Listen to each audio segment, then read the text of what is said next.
All right, thank you for joining us on this special E4M webinar, which is on building OTT brands through personalized conversational messaging, powered by Gupshup. I want to put in a little bit of context before I introduce my esteemed speakers today. As we know, today's subscribers want OTT brands to meet them where they are and make the entire journey from purchase to the final product as easy and convenient as possible. This is why many Indian subscribers are turning to messaging platforms for support. So to discuss all this and more, we have with us today Girish Dibashiam, I'm so sorry, VP Strategy, DocuBay. We have Kinari Dave, Deputy Vice President, Product and Innovation, Shimaro Me. Lokesh Chauhan, Chief Technology Officer, Eros Now. Omkar Shinde, SVP Head Product Digital Business, Sony Live. Satyajit Divakar Nair, Senior General Manager, Digital, Manorama Max.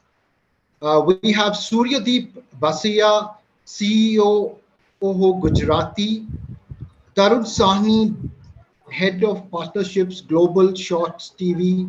Sanjoy Roy, co-founder and CEO, Ask Sid, a Gupshup company. And the session chair for this webinar is Vineet Shah, GM Madison. I would hand it over to Vineet from here to take on the discussion. Thank you again for joining us.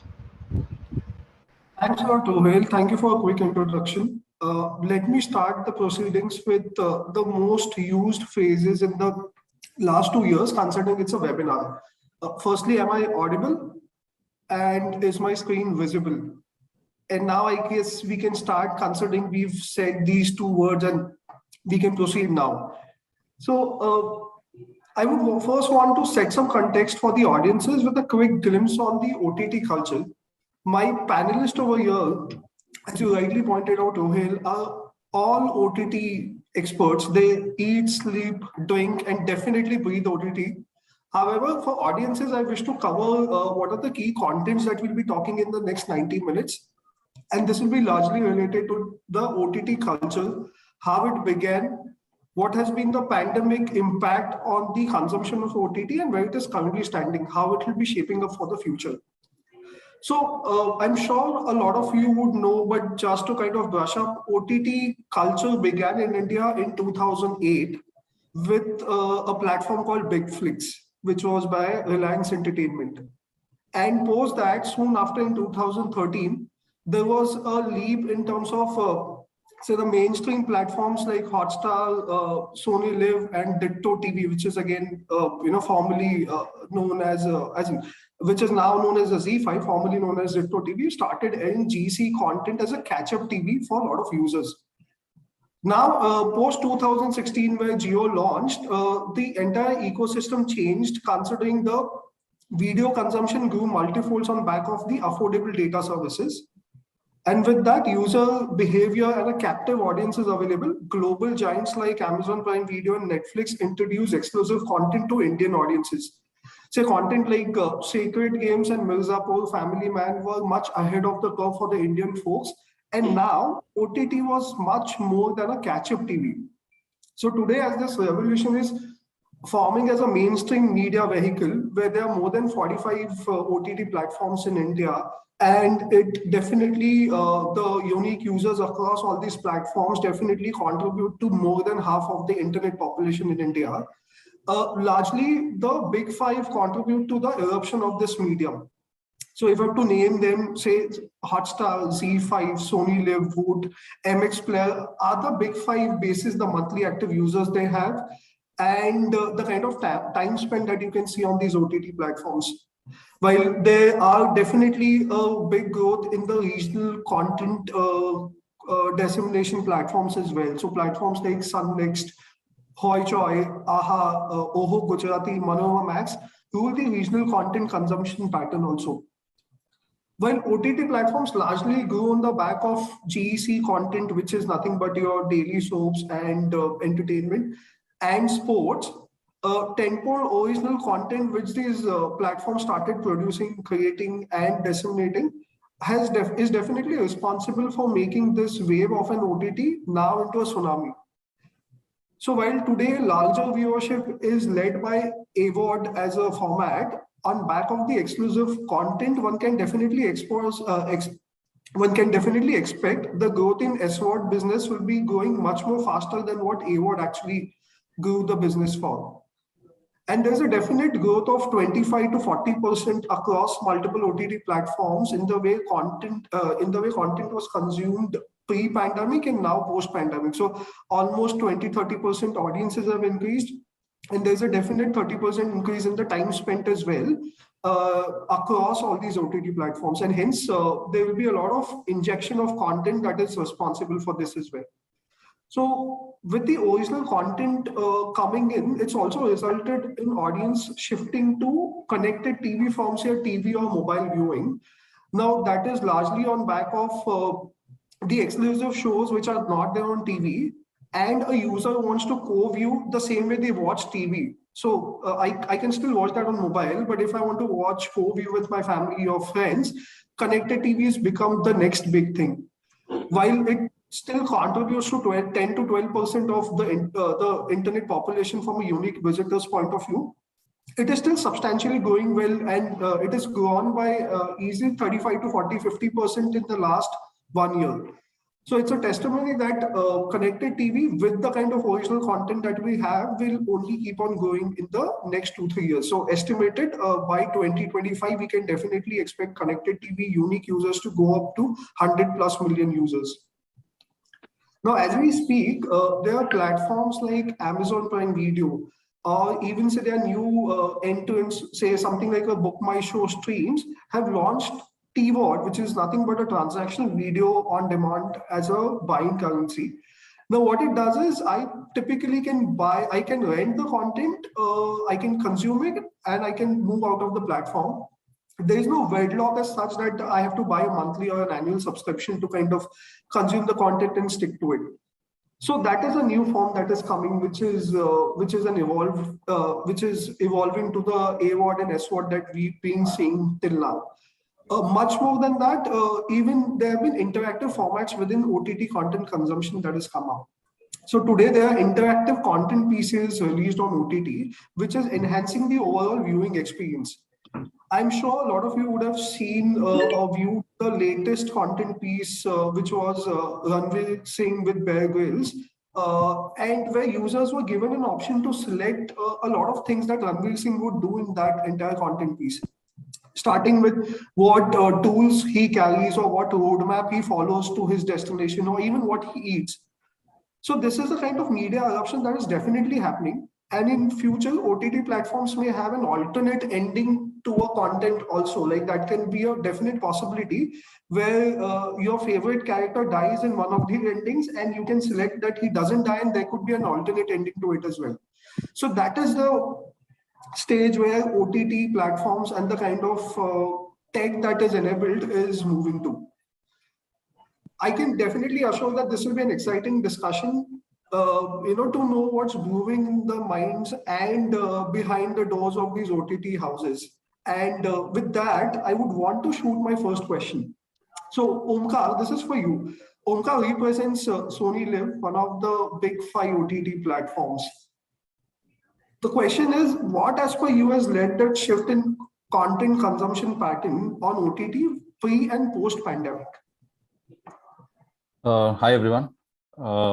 So before the pandemic hit us, we were a different version of Sunil, and around 2 years back, we transformed ourselves and with a subscription focus, with a lot of premium content also that was onboarded and produced by us. So I think the compulsion of staying at home and there was nothing to do at that time. So I think that led to users opting for consuming more of content on OTT platforms because there was a wide choice there. Thankfully, during that time, we had launched and transformed Sonilive to a subscription focus, and from a 0.8 million kind of a subscription base that we had at that point, we are now at 18.7. So this huge phenomenal growth that we've seen is during this pandemic, where users have chosen for more exclusive content and original content. I think that is what has driven that shift. So this will be largely Omkar on the back of the original content, if I have to put it that way, or it could be attributed to sports also as well. So sports has always been a driver, but for us, from a subscription perspective also, and SWOT business perspective also, original content is the one that has given us the biggest lead. Perfect. I'm sure Scam would have definitely contributed a lot to that. That was a game changer. That was a game changer. So are we seeing any shift in consumption of GEC and sports as well, say pre to post pandemic? Because while originals are the clear winner, but is there any shift in GEC and sports as well? Definitely. I think the habit is now moved to OTT. The consumption in terms of the minutes watched per user has also skyrocketed in OTT's favor. So I think overall, from a habit formation also, as well as the consumption and time spent, we are seeing a huge shift towards OTT. Great. So while I believe GEC and sports have resulted in growth on OTTs and definitely originals coming in, this is a question to Lokesh from Eros now and Kinari from Shimaru. What is the growth roadmap for platform which has movies typically from say your 90s and 2000s as primary content, when you may also have a lot of snackable web shows along with it? Please first, after you can. Okay. So hi, thanks for the invite. Okay, so I would like to answer it a little different. I think the Indian users have had that affinity towards a lot of regional content, right? True. So, and we over the lockdown, I think that need and that affinity has kind of accelerated. So if you see all of us put together, we would have about say 400 to 600 hours of Indian original content way back in 2017. Now all of us are sitting at upwards of 3,000 hours of Indian original content. So the consumer preference, the consumer taste, etc., has moved, and it's moved faster than our expectations, and that's where we are sitting. Yes, so we have a lot of regional, we have a lot of classics, and the idea is to add more content which the consumer has affinity towards.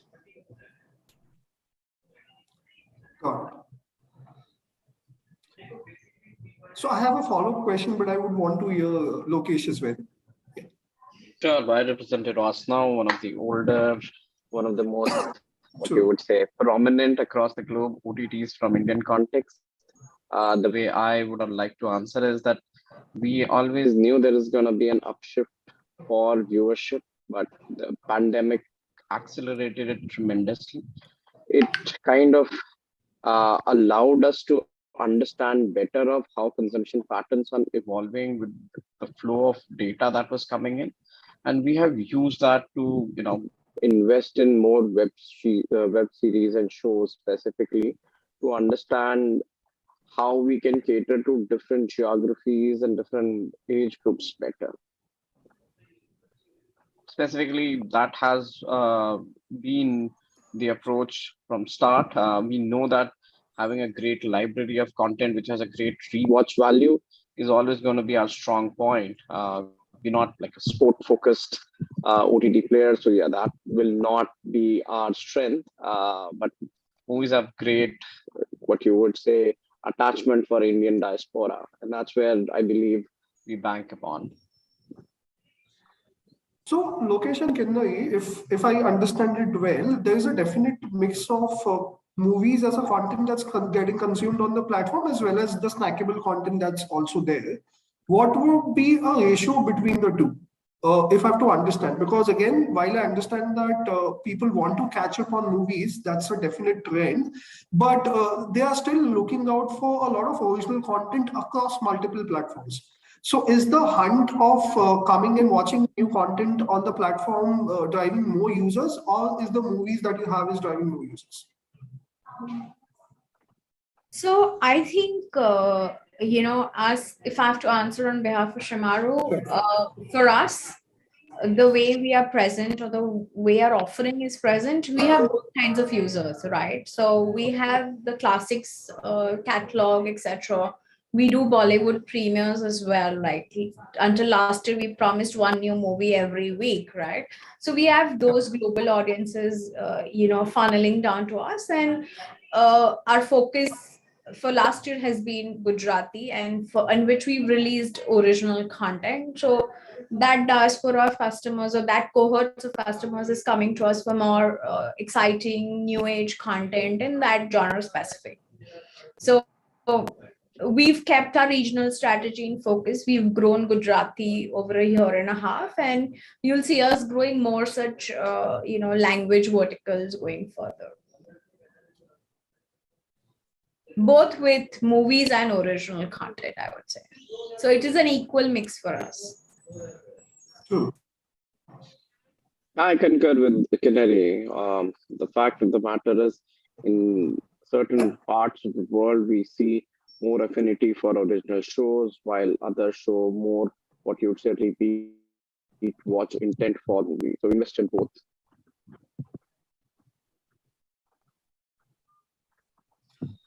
That's a good trend to know, because while the original content is coming up, there is no dying for the movies that are there on the platforms, and the older ones that people still want to relish. So it's a good thing to understand. Now, even in the current context, OTT platforms have been announcing slate of 20-30 original content pieces to be released in the span of next 2 years, which is quite big.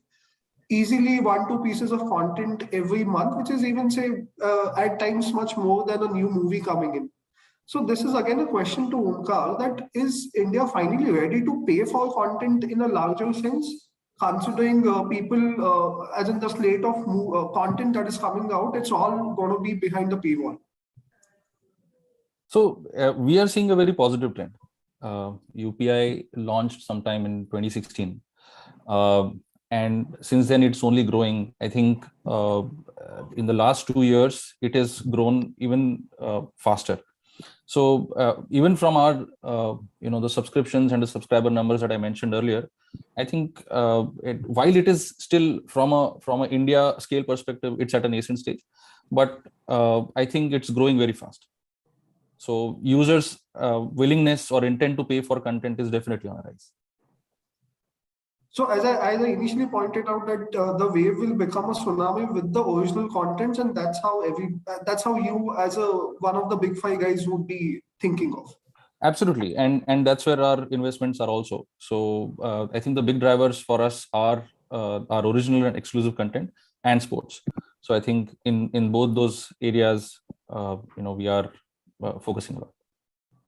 Oh, that's good to know. So can we safely assume that with SWOT picking up, as mentioned by you, with the kind of niche content that platforms like DocuBay and Shorts TV have, a question for Girish and Tarun, are we expecting the growth much aggressively now in terms of viewership, considering people are ready to pay? The big fives are talking about it openly, saying that, okay, this is the way, this is the back of, on back of the original content, you would see more subscribers coming in. So do you agree with that, Girish and Tarun, from your platform point of view, considering you guys have a lot of niche content that comes out? Sure. No, I think definitely when it comes to habit creation, the big fives have created the habit of paying online for video content. And once that habit is created, it just opens the door for pushing more types of content into the household. And that has definitely helped us, where today more and more people are willing to pay.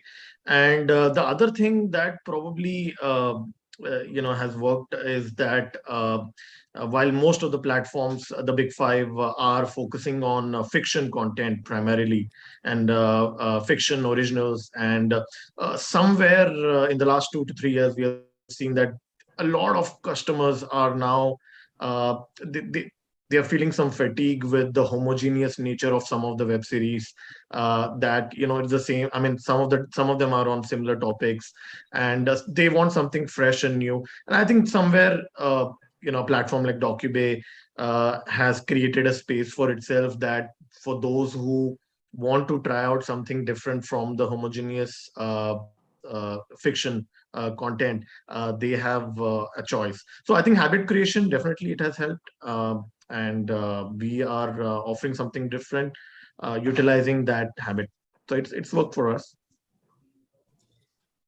Then Girish, would you want to stick to the documentary genre per se? If I have to put it for a layman, that is documentary as a genre is something that you would want to stick to, or you would want to eventually grow Docubay, say, with a lot of fiction content as well, considering that is where you would see an incremental audiences coming from?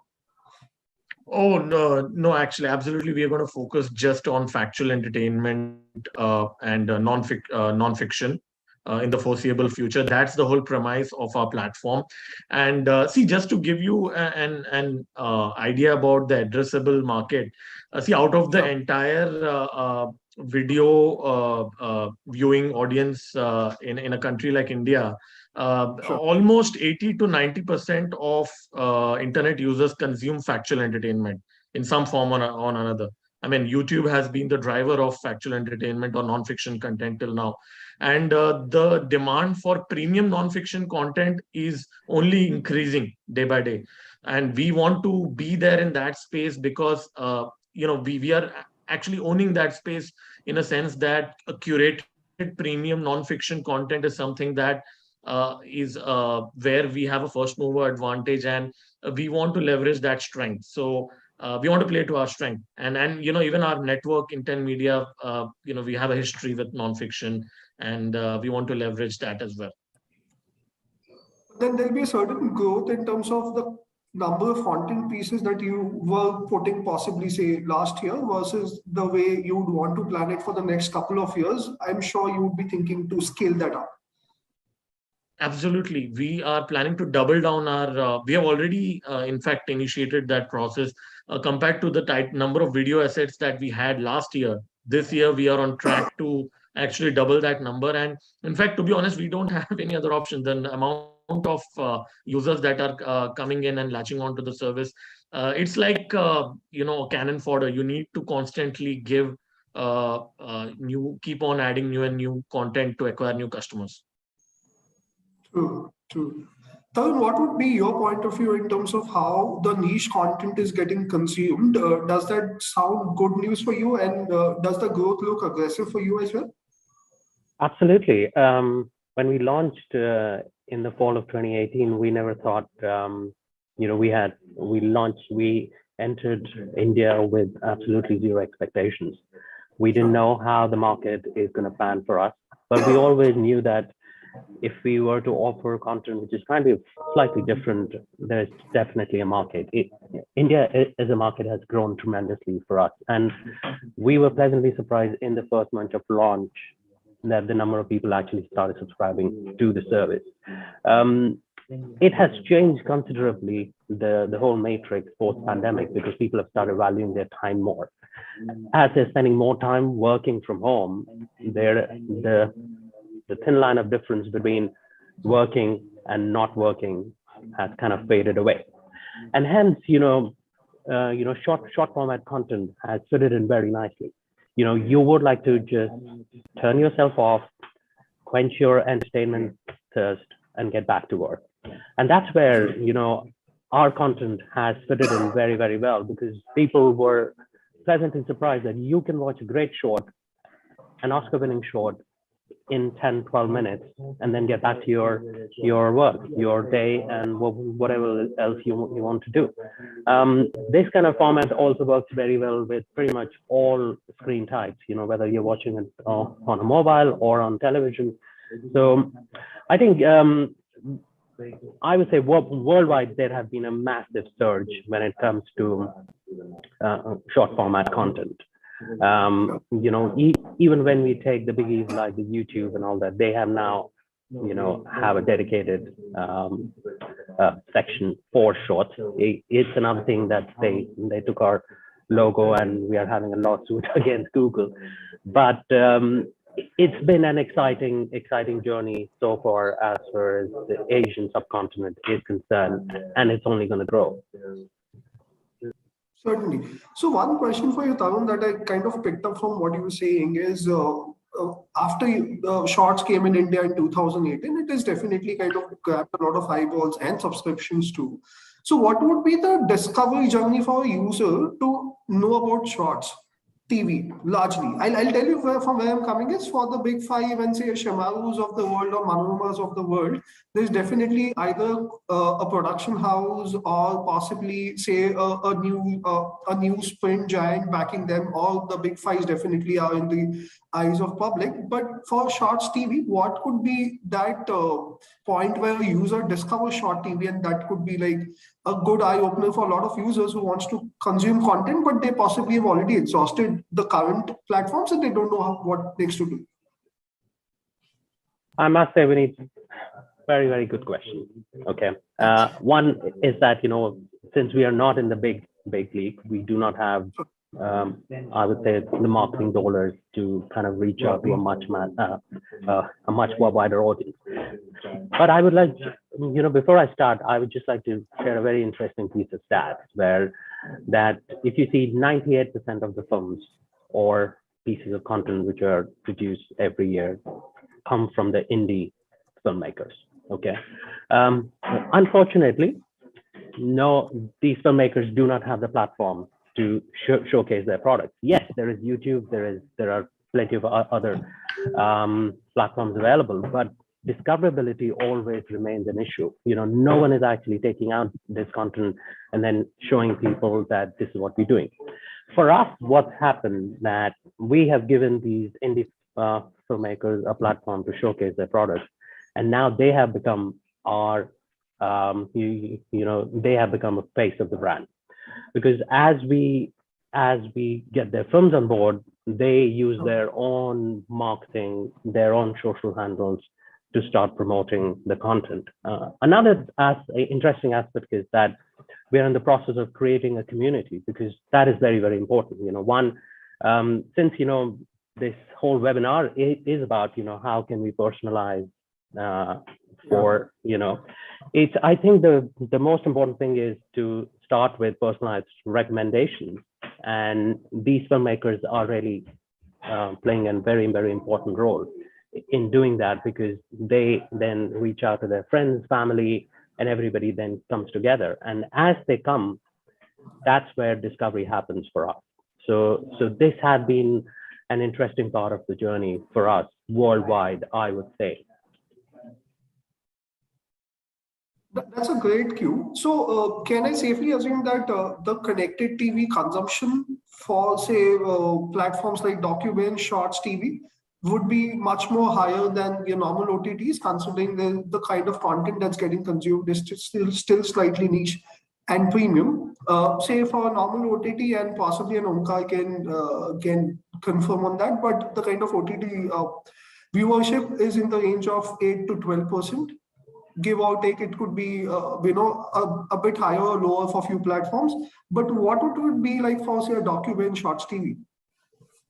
So, Vinit, so Vinit, you're right. Actually, especially in the last 2 years, we have seen this even increase and skew towards connected TVs. Today I would say majority of our consumption does happen on connected TVs. And probably it's got to do with our target audience also. and their profiles also. But yes, you're right. I mean, that's where the growth is happening. For us, I would say it's a 50-50 split at the moment, because when we entered the market, we actually entered through a linear route. But then as we have now actually widened our reach, I would say it's pretty much catching up. And the next year or so, surely the over the top is going to take over for us. That's a good news for a platform like Shorts TV, where we're seeing that 50% of the content is getting consumed on connected TV. So that's definitely an interesting take in terms of premium or niche the content. Possibly the platform or the medium where it's getting consumed also changes basis that. So I would want to ask a question to everyone rather. Is there a way for you to attribute the success or eventual success, be it the downloads or subscriptions or time spent on OTTs? Like, I understand the success metrics would differ basis the life stage of the OTT platform. Say if I have to give an example, for an established platform like Live, it'll be different versus a Oho Gujarati, which is a new entrant. The success metric could be something else. And say somebody like a Manorama Max, who's again a latest entrant, but also being backed by a Malayalam Manorama, there could be a different definition of success. So say Omkar, Satyajit and Satyadeep, how would you define success for your platform basis the life stage it is in? So for us, it's twofold.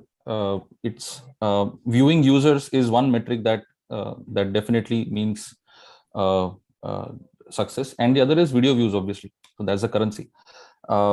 Both combined are the metrics that we follow, and we ensure that that's on a rise.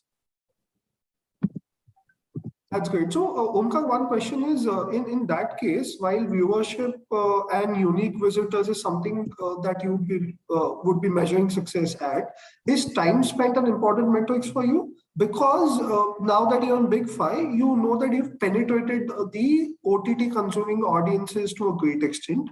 And hence, will time spent be an important metrics going forward, or you will still be seeing that, okay, maybe how I can kind of get more incremental audiences first, and then time spent could be a way of looking at it? So time spent is definitely an important metric for us. Sure. So when we talk about, we are a freemium model, right? Which means that there is some content which is ad supported, and then there is also content which is premium and behind paywall. So for the ad supported business, video views and reach is one aspect, but there is also the time spent, which also means that the user is engaged more with the brand and with the content, and which also means that there is more inventory that is generated for our ads business. On the premium side, video duration consumption counts because that also talks about the quality of content that we are creating. That also talks about how engaged the subscribed user is, and that much more potential of retention. So from a time spent perspective in both the aspects, it's definitely important. So will it be number of content pieces a user is consumed? Will that be important? Considering you come with, say, multiple originals in a given month, and you would want to see that how many of them are getting picked up by the subscribed users as well. Of course. So there is definitely each and every type of content attracts different audiences. There is definitely an overlap between the audiences, but there will be users who would definitely, once we have so from a premium subscription perspective, we have yearly subscriptions also.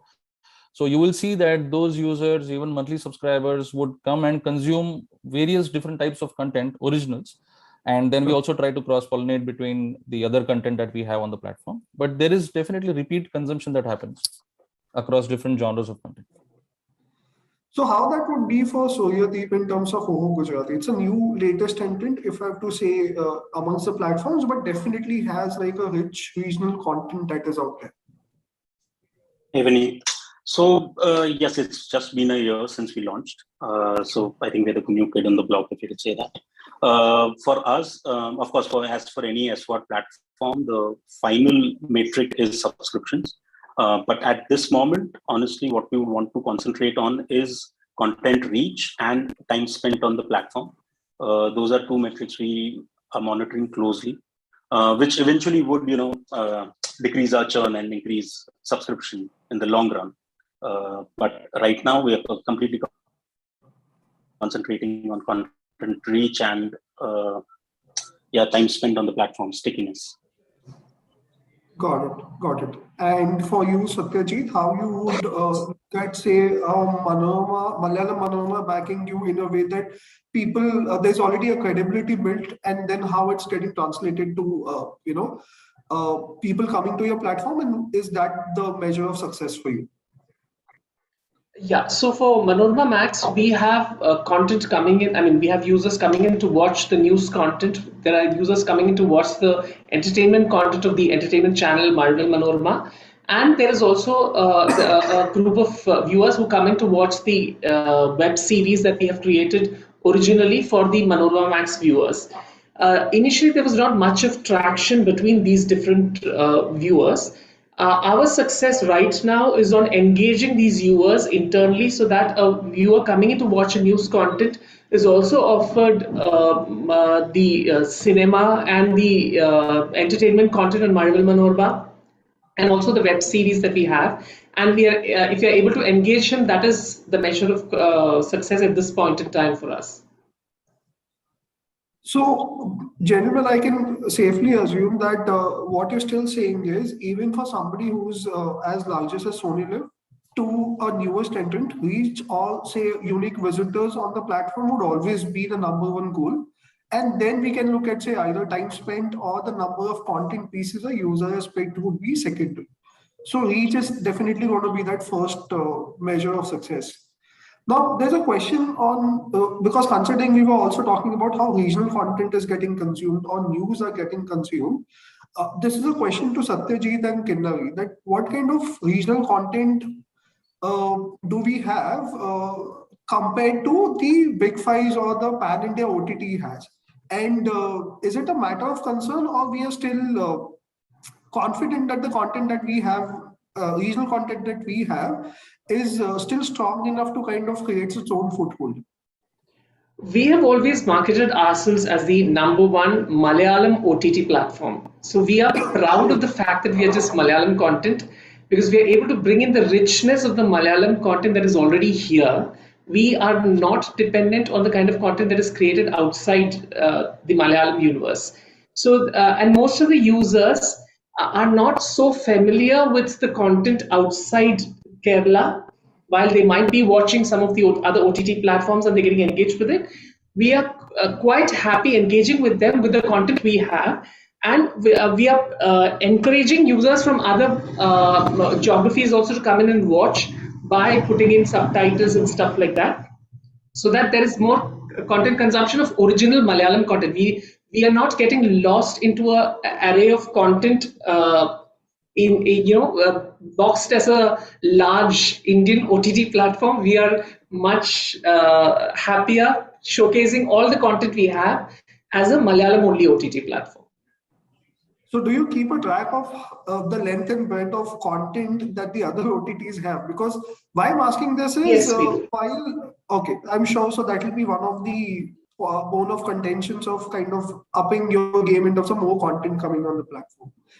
Kinnavi, will it be same for you? Like we, as you rightly said initially, that Gujarati is one language that you guys have mastered and kind of created a lot of content. Now there's somebody like an Oho Gujarati as well on the panel. How would you look at Oho Gujarati in terms of a native Gujarati language platform versus say Shemaru, which has other content as well as definitely a good chunk of content in Gujarati as well? So over the last year, like we said, we've been building our regional, we are upping our regional game, and we started with building the Gujarati because there was affinity towards the brand, the loyalty, etc.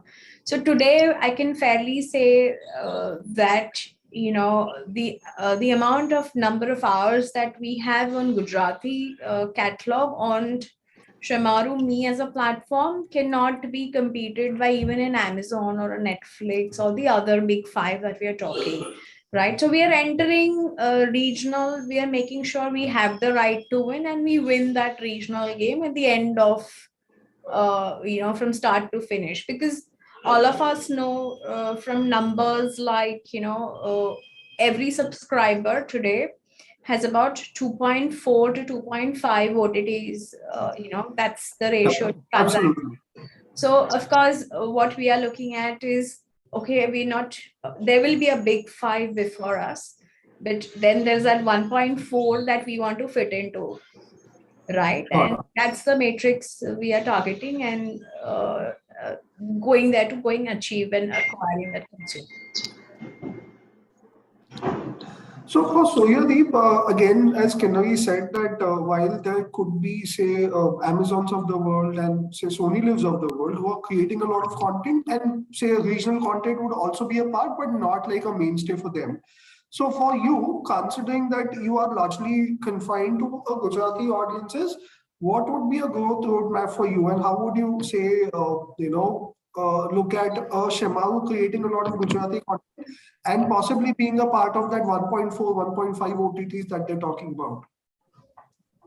So as Kinnari rightly mentioned, the library, the number of hours of content is not matchable.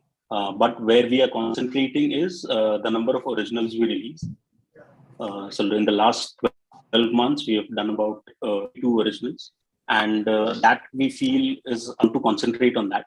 Apart from that, being local here, we would want to reach into Tier 2 and Tier 3 cities, where your Hindi and English may not be the primary language of communication or the preferred language of communication.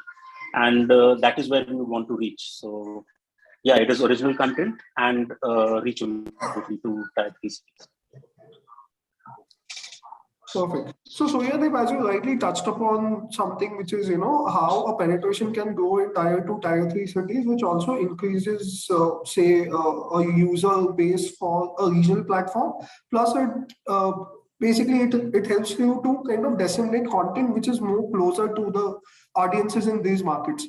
So the big portion of OTT growth coming from Tier 2, Tier 3, where customer engagement in local languages is a necessity, conversational AI in multiple languages can definitely aid OTT brands, not just reach a wider audience, but also drive brand loyalty. So what are your views, and how do you have any, do you have any experiences that you can share on this webinar? So, sure. So we have realized over a period of time that, people would want to communicate in Gujarati for us, because we are from Gujarat, and our audience would want to communicate in that language. With localization of language, even content reach and discovery becomes easier. We haven't reached there. We don't have that facility on the platform right now, but we are definitely concentrating towards that. And in the next 6 months, we do have plans to really go local and go Gujarati with our communication on the platform and off the platform, which I think will help us reach Tier 3 cities where language is a barrier. And apart from that, even habit formation is an issue there. So that is also something we are working on. Certainly. So anybody on the panel who can kind of talk about if they've developed chatbots within their businesses in the past also.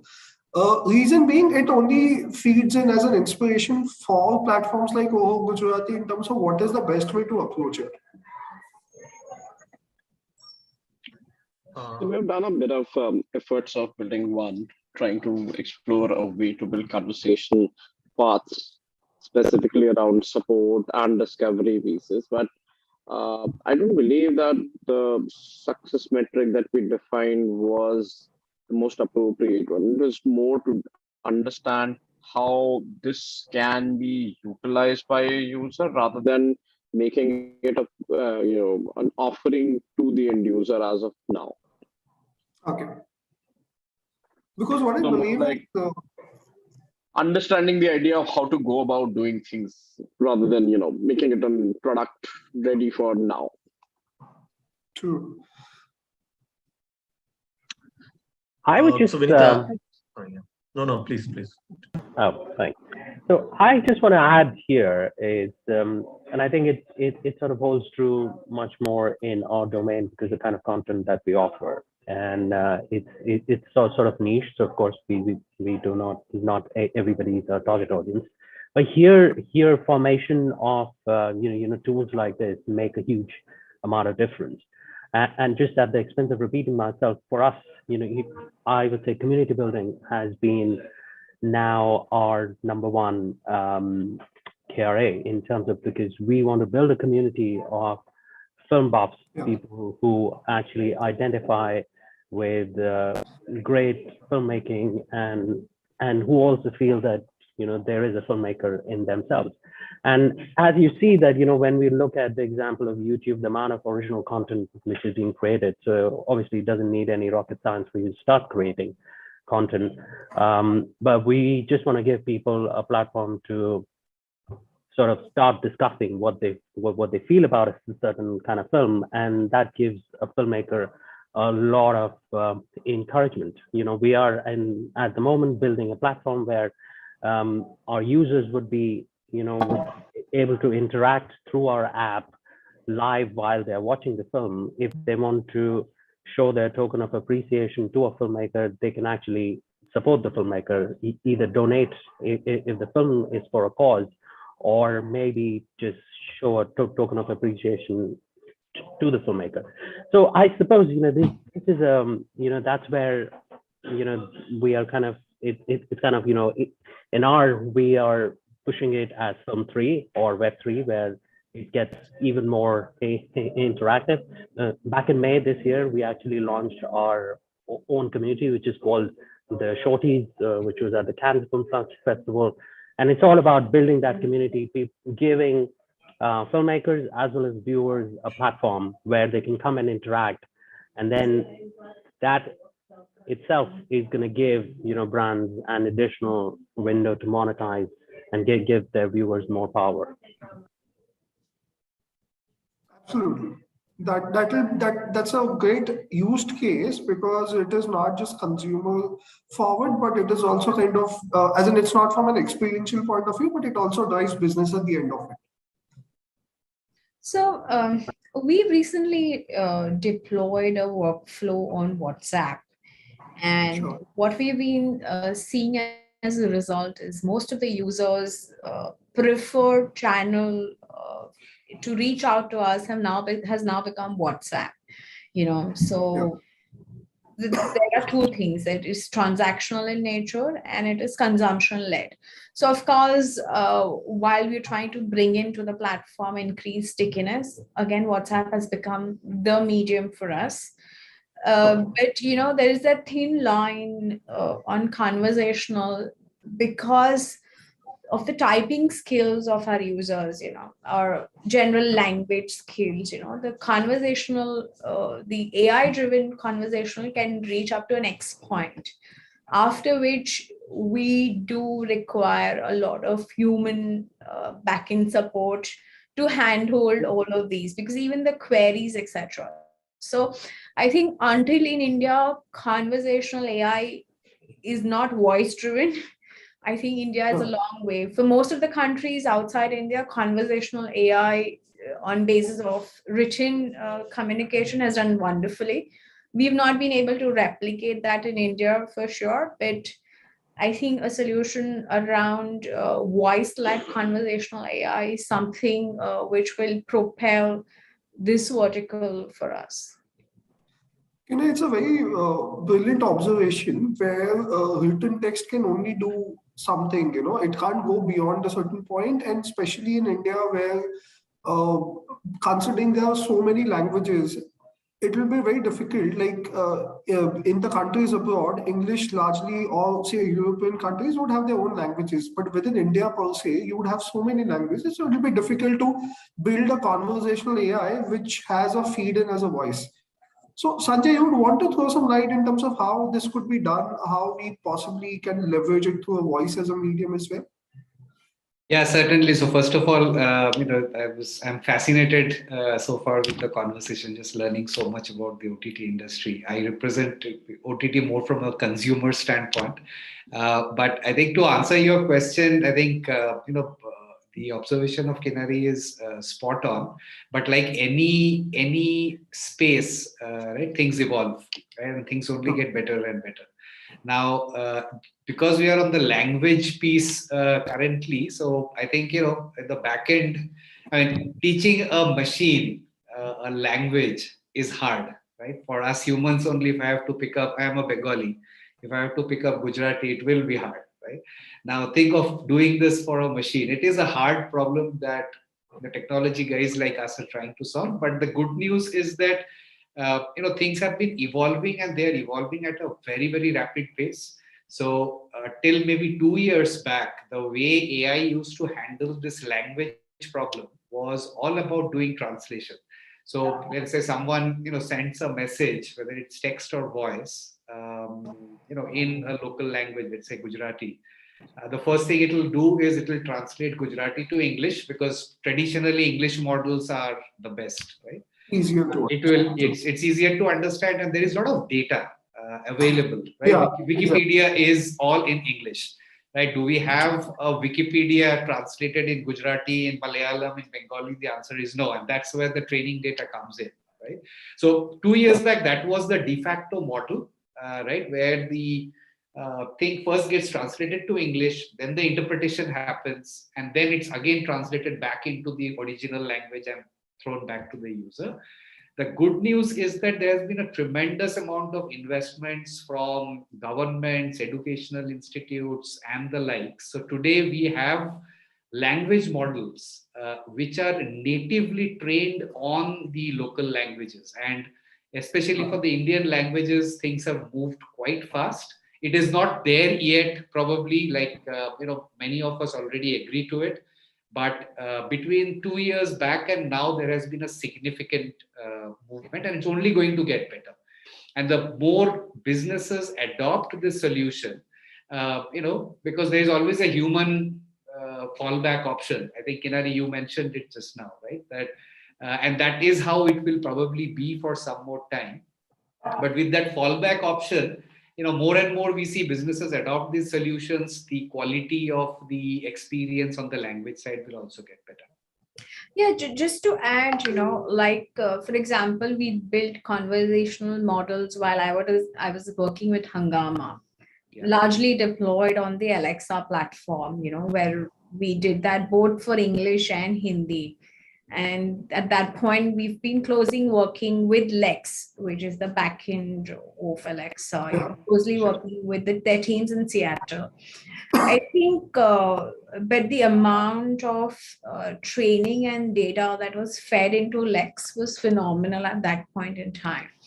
And what we've seen is, we've just seen these giants make that initiative for languages that originate from this country. We've not seen, large, corporations out here who've had those training models on. So that's point one. Another thing is, most of us, what I've seen in consumers is they, like, for even a Hindi speaking consumer, he's not speaking Hindi, he's not speaking English, he's probably speaking English. Right? So he's probably speaking English, which is a mix of both. He's even conversing in WhatsApp or other mediums in that. And thirdly, which technology, goalposts changing every year, the consumer, when he's opening our apps, he's like, "Arey, inko to sab aana chahiye."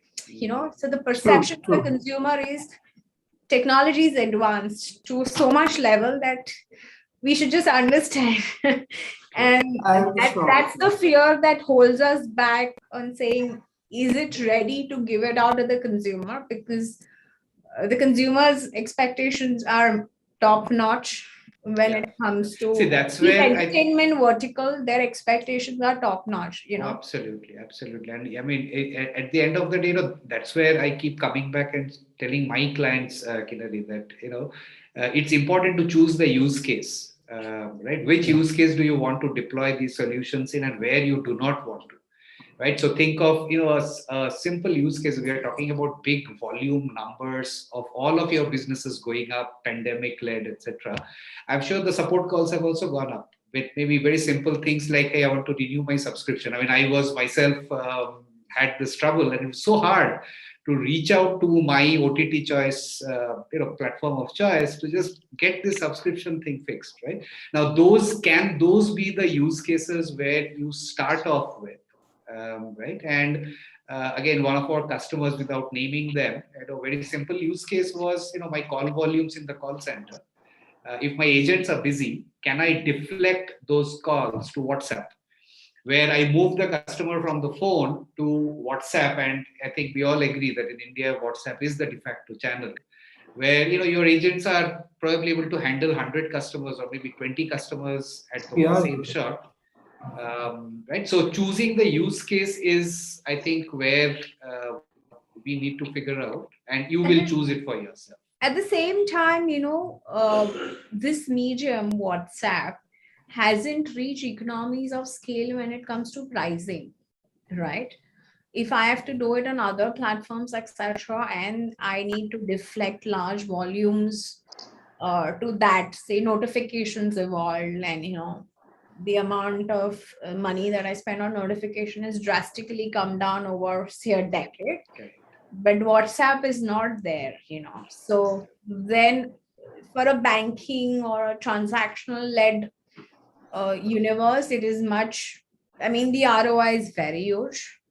But for an entertainment led, whether, the volume, the scale, and, the ROI is something we are still, saying, how much is it going to add to the KPIs? Sure.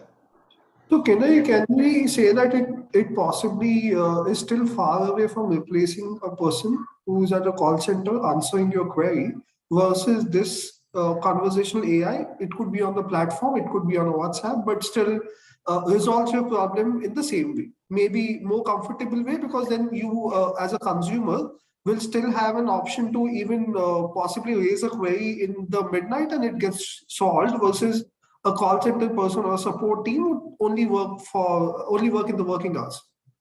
So I think I would say that as a platform, we haven't shied away from WhatsApp at this point, right? We reach our users both for consumption and transaction on WhatsApp. At this point, while we are in this phase, we're still figuring out a lot of maths. Maybe by the end of this financial year, we'll have a numbers cleared. We'll have saying, okay, if this is the kind of investment we are making on conversational led platforms, what is the ROI? Today, I would say we have not shied away. We've deployed and we'll experiment and we'll have some answers by the end of the year. Perfect. Lokesh, if I have to understand for a platform like Avasta, what could be the use cases from a conversational AI point of view, considering you have a bank of movies that possibly very few partners or OTT platforms would have? As I explained earlier, we went through an exercise to understand what use cases will work for us, and as explained eloquently by Kinnari, what we also observed is this technology of conversing isn't most, what you would say, friendly for a market like India. It is good to do if you want to just do support, but then it's a very generic use case. In case of support, the amount of investment was not that high, so you can basically go for that route. But apart from it, not really. We tried enabling search and discovery and Rails and all the other possible things that a user typically goes through while trying to do actions on their phone or TV. But the contextual overhead was too much. Even somebody, as what you would say, well versed with the aspect of the product as me, I found it too troublesome to use. And I said, no, this is not a product which is ready for mass consumption. It's good to do investment on part of research and see what cases will it solve. but I don't think the evolution has reached to the point which product is ready for masses. Fair. If I may just add, like when you say conversational AI, it seems like the user sends something and somebody responds immediately, that kind of conversation. But the fact that we have this technology, it has helped us to understand the users much better by capturing what they are doing and then sending back messages as per that. So if you consider this as and it is an AI-backed solution. So if this is is the kind of conversational AI that you're talking about, then it definitely works.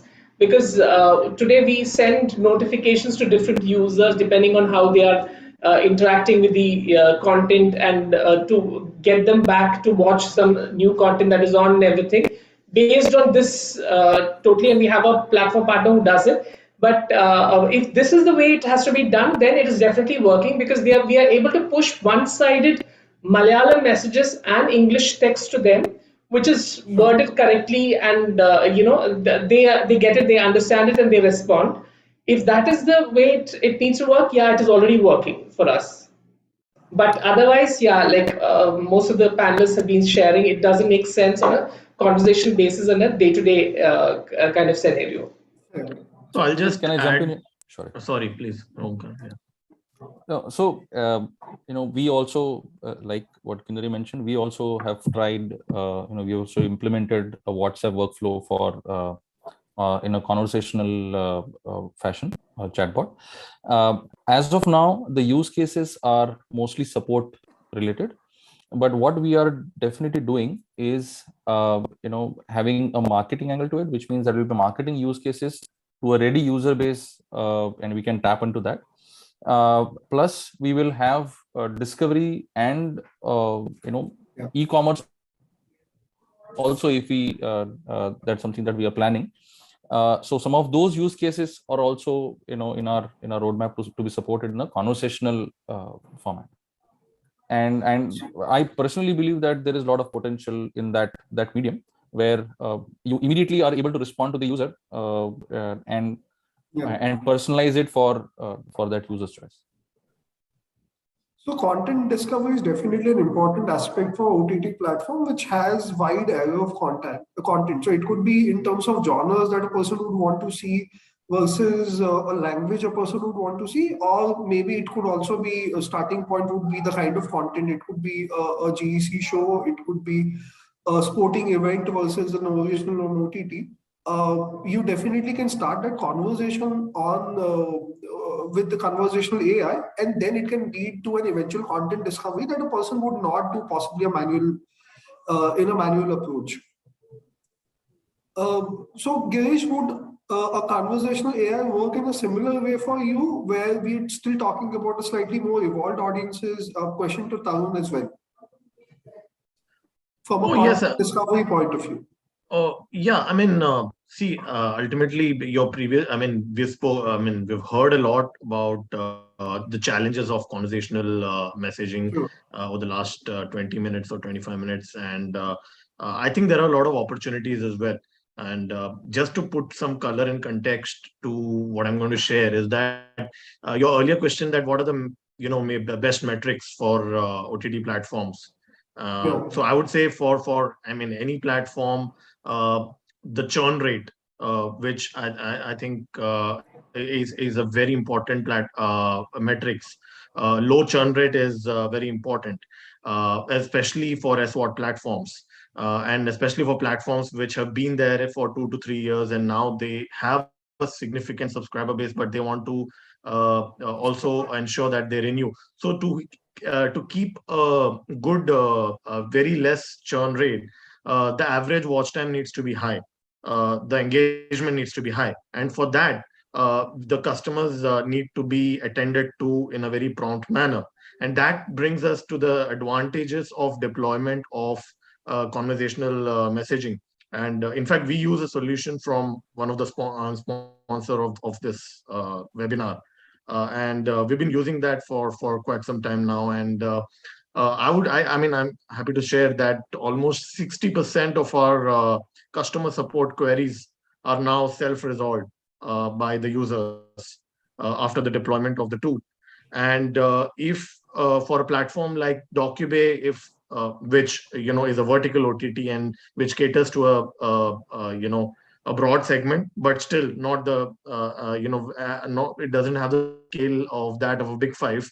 For us, if it can make such a big difference, then I think for a lot of larger platforms and larger OTT context, even a reduction of 30 to 40% of queries to customer support, where some use cases like FAQs or some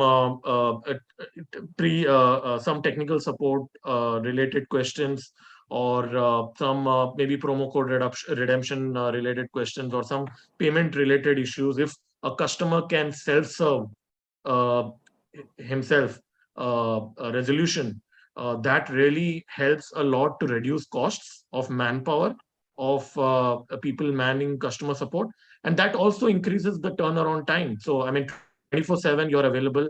You don't need to keep anyone in shifts, and instant query resolution. So I think from a customer support perspective, conversational AI has been very beneficial for us, at least.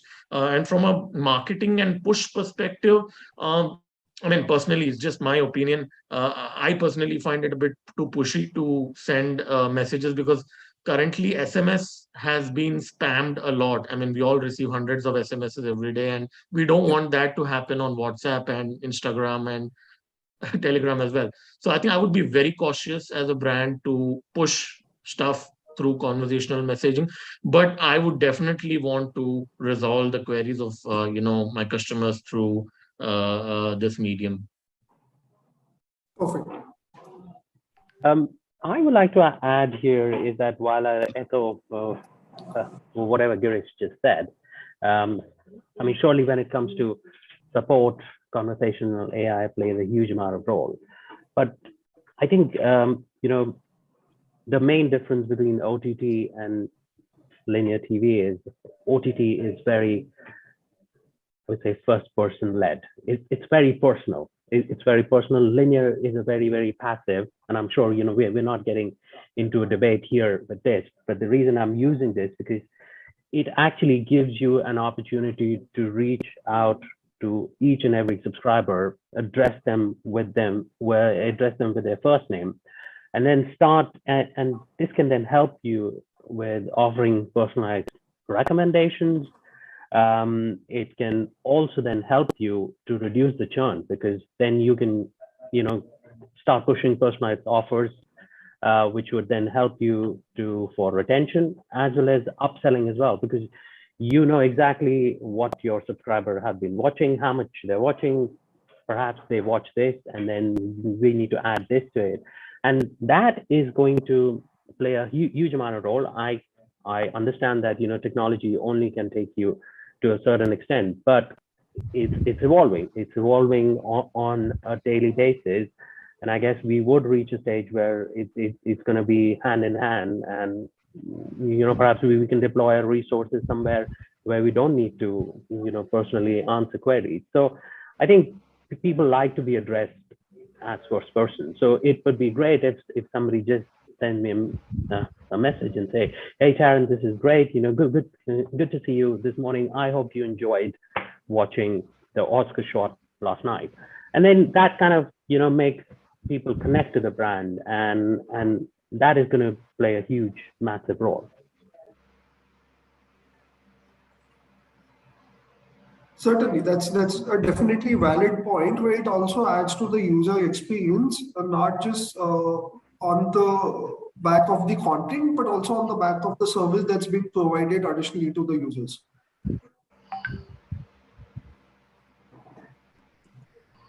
Sanjay, you would want to have any closing notes on conversational AI, and then we can move on to a few questions on OTT front as well. How you would want this to be perceived in the coming years, and what is the scope of work that can be done to make it robust and more adaptive with the OTT platforms?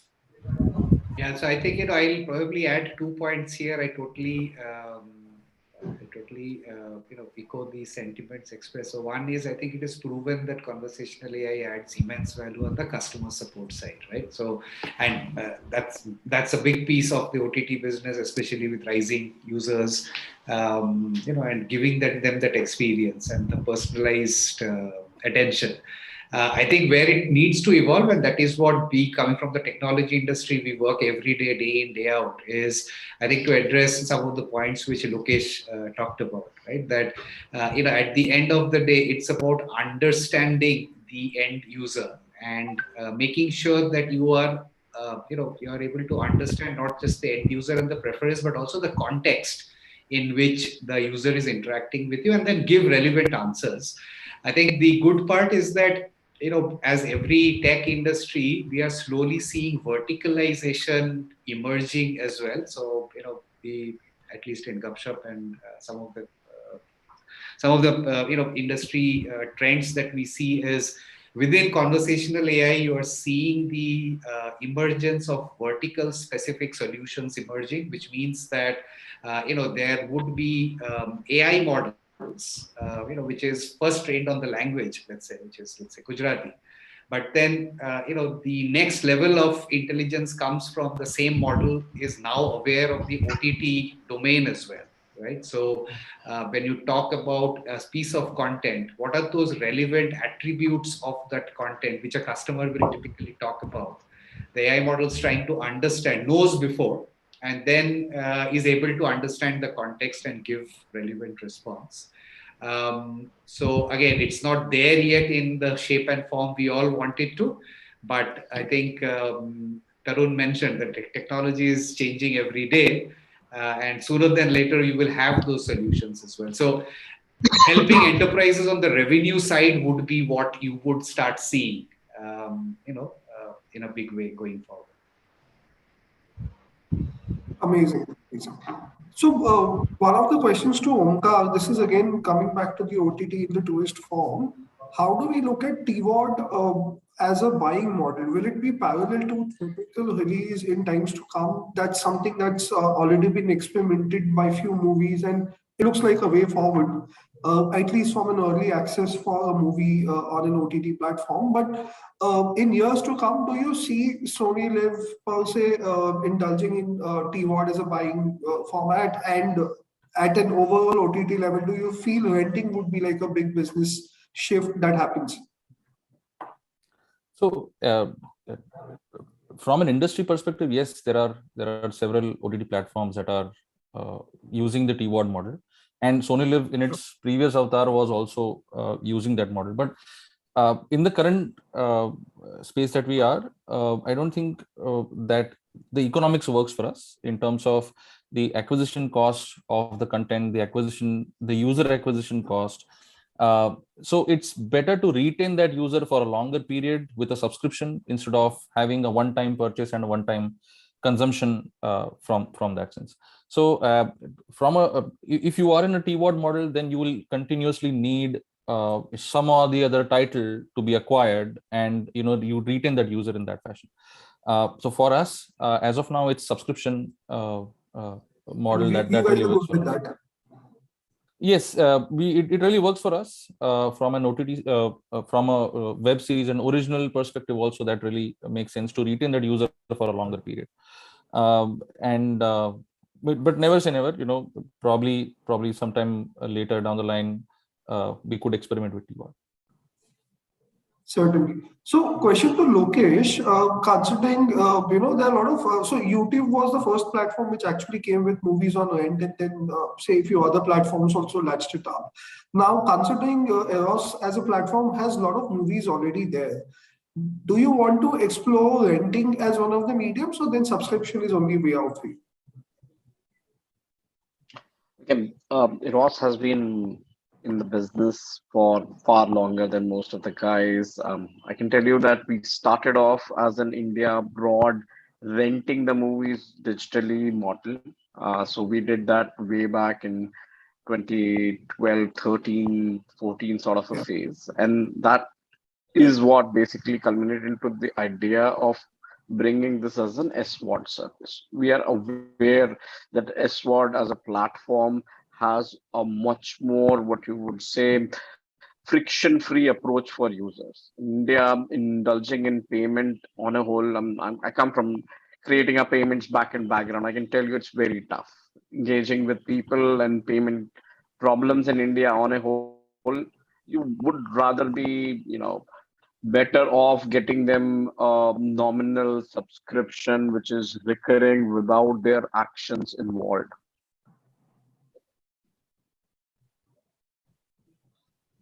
Fair. So then that's a good direction for a lot of consumers as well, that while this has been one of the buying currencies, but again, a long-term subscription would be something that is here to stay, while a TWAD as a model could be available for on few of the platforms. One question that is, I represent agencies, and one thing that I feel, and this will be largely, say, Omkar could take this up, is the level of data available for TV is immense in terms of, say, a BARC as a body. You have a complete transparency across channels, across networks. Now on OTTs, the discrepancy between, say, ComScore or App Annie and the claim data by the OTT partners, there is definitely a level of discrepancy which comes out in picture, right? And then what could be the reason of that, and how we can possibly go behind trusting, say, the numbers that are given by the OTT partners or the claim numbers per se? So I think if there has to be any standard that has to be defined, then firstly, we need to standardize the way each of the OTT platforms measures data. Different OTT platforms measure time spent differently, sessions differently, what are MAUs, and so on and so forth. So I think there will be definitely a standardization that is required if and some central body like IMA or whichever will have to take that stand and then buy in from the other OTT brands, the bigger OTT brands, once we have that standardization, then probably the next step would be to get that data and avoid that resistance from the OTT brands to be able to openly share that data with those brands. I think that would be a challenge. So do you think Omkar, say, Live as one of the largest OTT would be happier to kind of come in agreement with, say, a body like IMAI and say that, okay, we should normalize this or regularize this for the good of, at an industry level? Sure, I don't see that as a challenge upfront, but I'm sure there are a lot of legalities and regulations that one has to abide by. And if, as an industry, we decide that we want to standardize this, then definitely.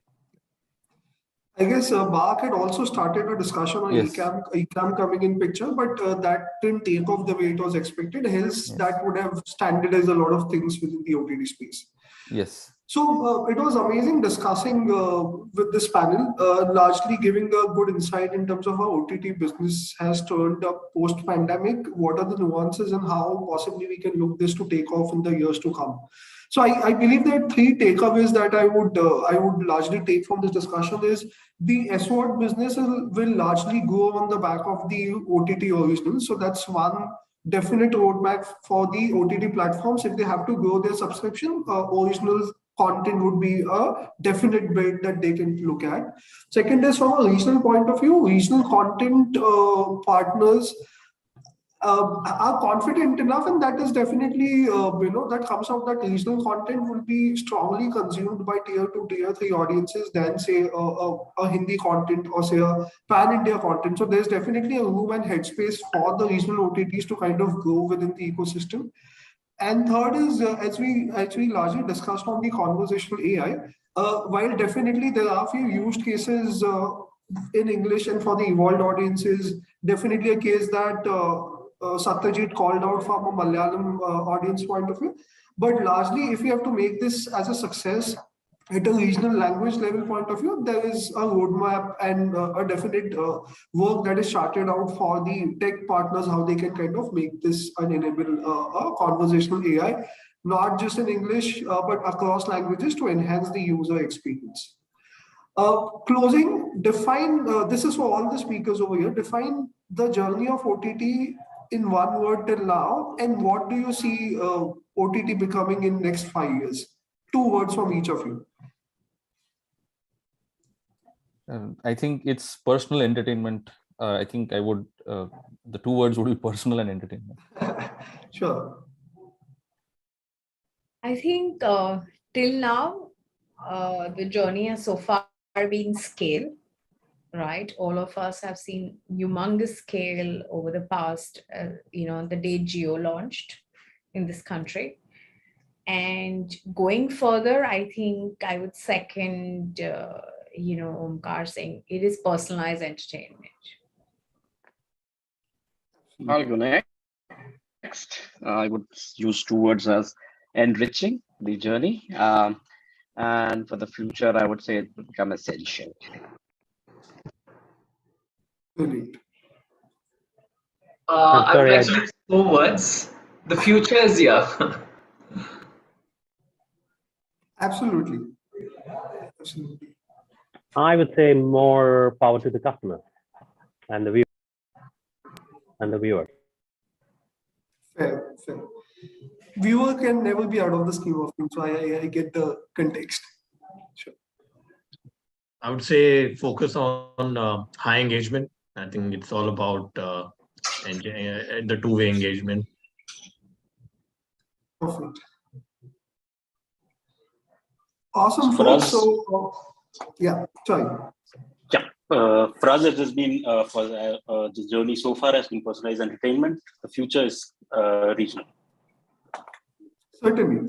Vineet, as a consumer, it is for me. It is lifesaver.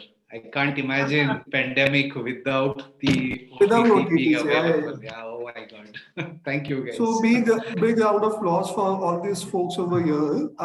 Also responsible for the entertainment that we had during the pandemic, and also creating OTT as one of the largest mediums after, say, TV for consuming content, a large form content. So while YouTube definitely is one of the largest platforms, but it has short form content, all types of content. But when it comes to fictional content or documentary-led content, or even say an entertainment-led content, I guess OTTs are pioneer and definitely created a room for itself in the entire content consuming space across not just digital, but across, say, TV and cinemas as well. So over to you, Rohit.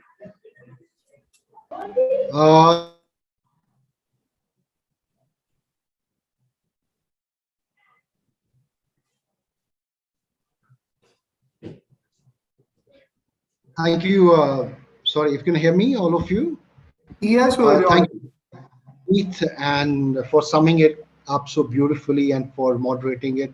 And thank you, everyone, for joining us on this discussion, which was an E4M Gupshup joint webinar on building OTT brands through personalized conversational messaging. A lot of takeaways from this, and we are already getting a lot of messages from our social handles, and we will pass on that feedback. But thanks once again for joining us today. Thank you. Pleasure. Thank you. Thank you. Pleasure. Thanks, everyone. Thank you, everyone. Thank you.